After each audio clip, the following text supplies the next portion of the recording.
दरम्यान शिवसेनेला मिळालेल्या 15 जागांचं वैशिष्ट्य नेमकं काय आहे जाणून घेऊया।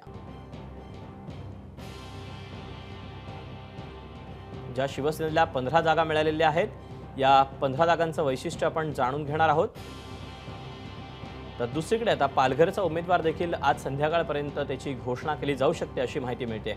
आतापर्यंत 48 जागांपैकी भाजपला 27 जागा तर काँग्रेसला 15 जागा आणि राष्ट्रवादी काँग्रेसकडे 4 जागा या महायुतीच्या वाटेला आलेल्या आहेत। दरम्यान पालघरच्या जागेवर आता भाजपने देखील दावा केलेला आहे, त्यामुळे आता शिवसेनेचा उमेदवार घोषित होतो की पालघरचा हे पाहणं महत्त्वाचं आहे।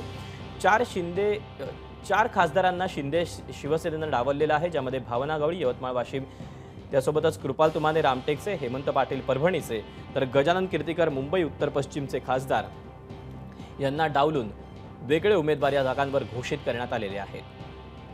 महायुतीचा फॉर्म्युला काय, तर भाजपकडे 28 जागा आहेत, शिवसेनेकडे 15, राष्ट्रवादीकडे 4, तर राष्ट्रवादी समाज पक्षाला 1 जागा देण्यात आलेली आहे परभणीचे, जिथून महादेव जानकर लढत आहेत।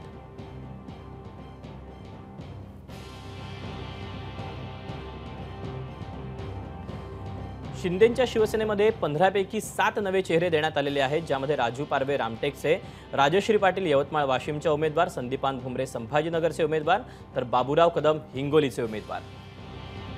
याशिवाय नरेश मस्के ठाण्याचे उमेदवार, रवींद्र वायकर यांना मुंबई उत्तर पश्चिममधून रिंगणात उतरवले, तर यामिनी जाधव यांना मुंबई दक्षिणमधून खासदारकीची निवडणूक लढवण्यासाठी शिंदेंच्या शिवसेनेनं तिकीट दिलेलं आहे। शिंदेंच्या शिवसेनेला महायुतीत एकूण 15 जागा मिळालेल्या आहेत। भाजपकडे 28 तर अजित पवारांना 4 जागा देण्यात आलेल्या आहेत। 1 जागा ही रासपच्या महादेव जानकरांना देण्यात आली आहे। शिंदेंच्या शिवसेनेनं 4 विद्यमान खासदारांना डावललं।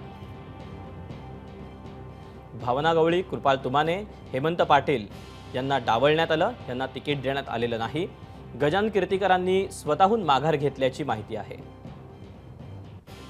तर 7 जागांवर शिवसेनेनं नवे चेहरे दिले आहेत। नव्या चेहऱ्यांमध्ये राजू पारवे, राजश्री पाटील, संदीपान भुमरे यांचा समावेश आहे। याशिवाय बाबूराव कदम, नरेश मस्के, रवींद्र वायकर अशा नवीन चेहऱ्यांना शिंदेंच्या शिवसेनेनं संधी दिली आहे। तर यामिनी जाधव देखील पहिल्यांदाच लोकसभेच्या रिंगणात आलेल्या पाहायला मिळत आहेत।